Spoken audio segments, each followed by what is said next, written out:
Okay, before we go into the content, I will start with a small introduction to our case and who's part of that case. So Schneider is a German startup company that specialized in the development, manufacturing, and distribution of machines for trenchless pipe laying. Its product and technology base is an innovative system of horizontal drilling devices, plus the methods related to the use. The technology is unique, and according to Schneider, the technology is unique and the main components are protected by patents. The venture capital investor that funded Schneider plans an exit as the revenues were not as high as interested because they had some lighthouse projects, but no real customer base and distribution. And now the large construction machine manufacturer Bauma is interested in buying the investor shares. And as the patent portfolio contributes significantly to Schneider's value, a monetary valuation of the patent portfolio shall now help to determine the purchase price. And firstly, before we go into the detail of the case later on, we are setting the scene now with the interrelation between IP strategy and IP valuation. Maria, please. Okay, so the value added from IP is subject to IP strategy development as well as to IP valuation. IP strategy development is addressed to value creation that is based on a planned business model that gives coherence and direction to decisions and action of an organization, and describes which IP is necessary to maximize the returns. IP strategy is directed to protect the resources from imitation and is focused on future competitive positioning through IP tools. So Alex is going to explain now IP valuation. Alex? Thank you. So as we have heard now that IP strategy is rather dedicated and aimed at value creation, IP valuation is rather aimed at value detection. So it basically means, did the IP strategy really work out? Does the strategy really generate value? It answers, for example, the question whether the IP to be valuated really is a basis for realizing those supernatural returns that a strategy wants to realize in the end. That is one objective of a strategy. It also shows whether the exclusive resource in form of patents really contribute to the overall value creation of a company. It can also reveal IP's relevance for a company's competitive positioning. So does the IP secure and maintain a competitive advantage for the company?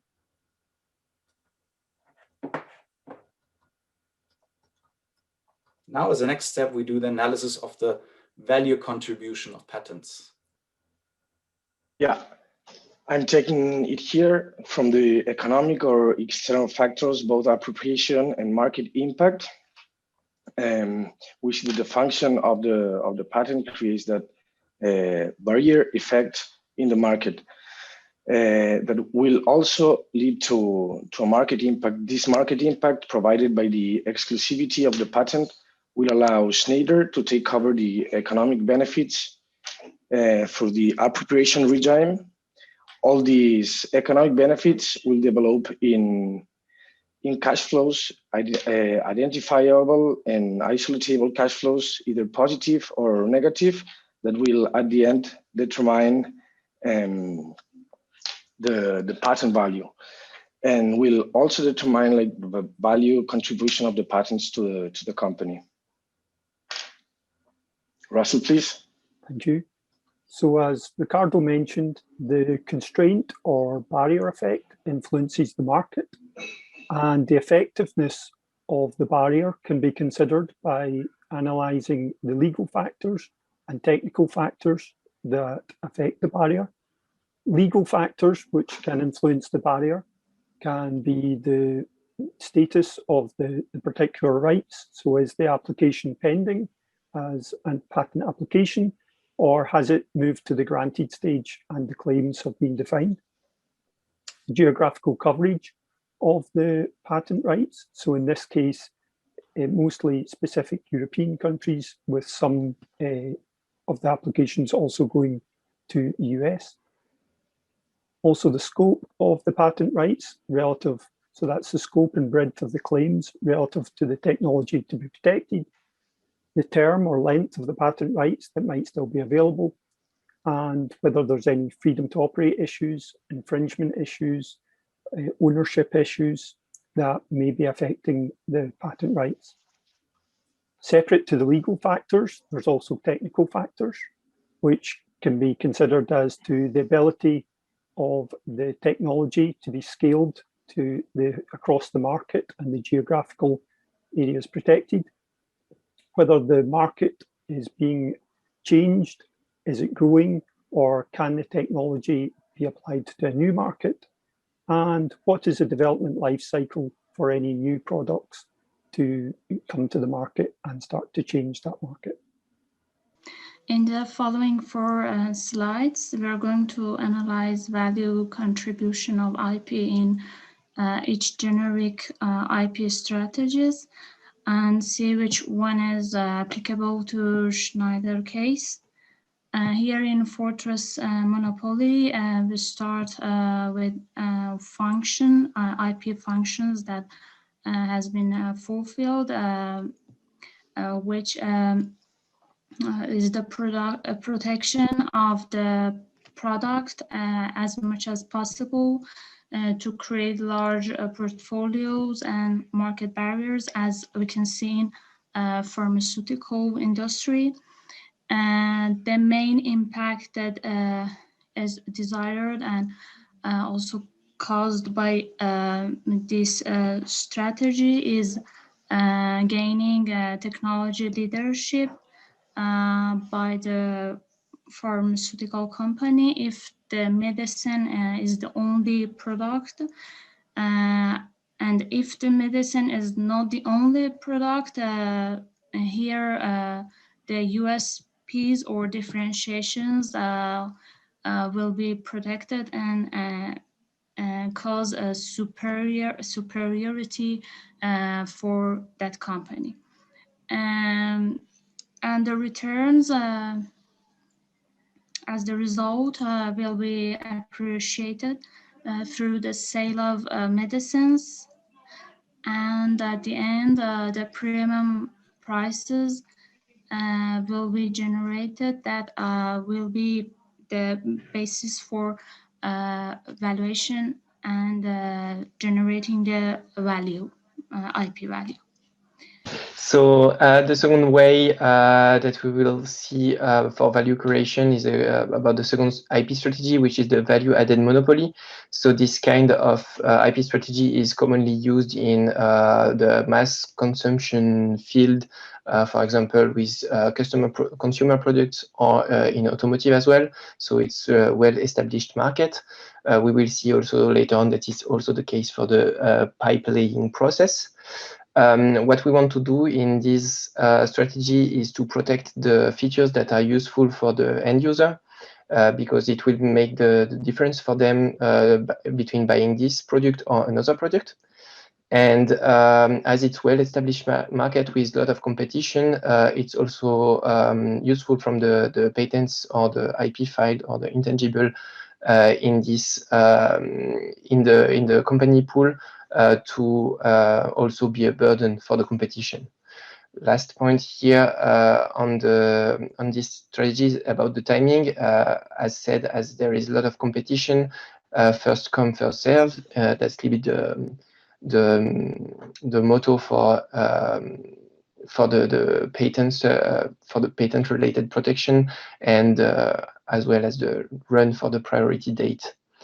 Now, if we look more in detail on what happens with the probiotic yogurts case, so we have this function of having individualized yogurt with additional benefits for the consumer, and this leads to a unique selling proposition from the company that propose basically something that is not on the market, So having probiotics in the yogurt is something new, and so as long as it's locked from the competition, it allows the company to get an appropriation related to this IP, related to the volumes of yogurt that has been sold or that are sold. And this linked to economic effects, and this can be branched off in two different way of generating economic effects. So the first one is, as it's a new service and it's a value added for the consumer, it can justify a price premium. Or the other approach can be that the prices are aligned on the market, but as the products show a better function or an additional function, it should, let's say, take some market share from the competition. Now we will have a small parallel with what happened with Schneider and Bauma and this horizontal digging technology. And here we can see that the function that is protected by Schneider IP is this horizontal digging process, and this allows to have an impact related to the consumer benefit, which is to not destroy the street and the roads, which seems externally speaking really important. So the appropriation related to that would be linked to the fact that as the customer or the consumer should not destroy the road, a lot of costs are saved, and also the process is really easier to implement. And therefore, it can be a way to generate profits to take a part of this deconstruction and reconstruction costs into the pricing strategy for the horizontal drilling product. So that would be the economic effect, having a price premium, and the amount can be based on, as mentioned, difference between destroying the street, putting the cable in and rebuilding it, or just digging underneath the street. So that's a lot of cost saved for the customer, and part of this cost can be integrated in the pricing strategy.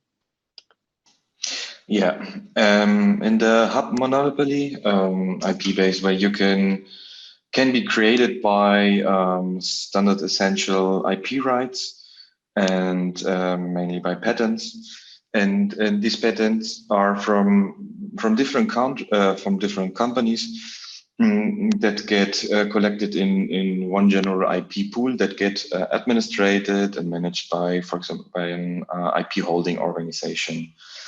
This is quite typical in the telecommunication sector. We know maybe connection standards like Bluetooth or Wi-Fi, where this is quite common.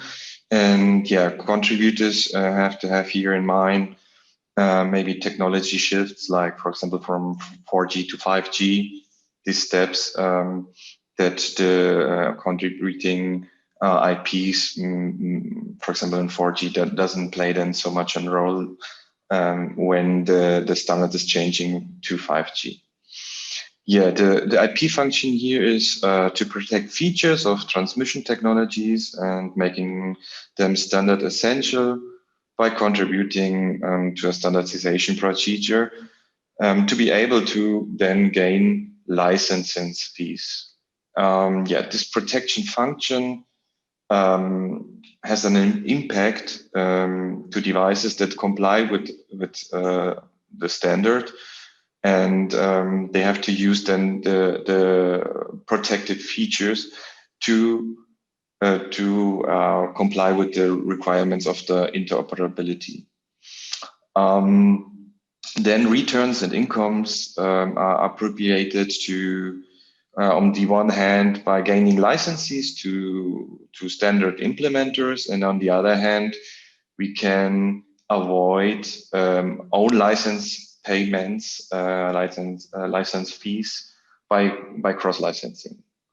And the economic effect is the direct cash flow from the license fees.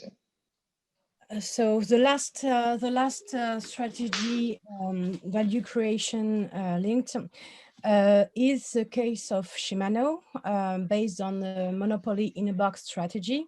So this strategy it will include a well-defined patent portfolio and good technology coverage, enforceable rights. It's mostly illustrated in a sector like biotechnology, mechanical devices, and consumer product. So here in the illustration of Shimano, we are in a bicycle component. So the patent attempt to protect the technology developed by Shimano for their bicycle gear shift, the bicycle drivetrain. As an impact, the manufacturing of Shimano's bicycle will implement the new technology. The technology will be implemented in the old product. These improved bicycles will be sold with this new gear shift, and thanks to this sold or license to dealer, they will generate premium prices in the case of sales, or they will generate direct cash flow in the case of licensing.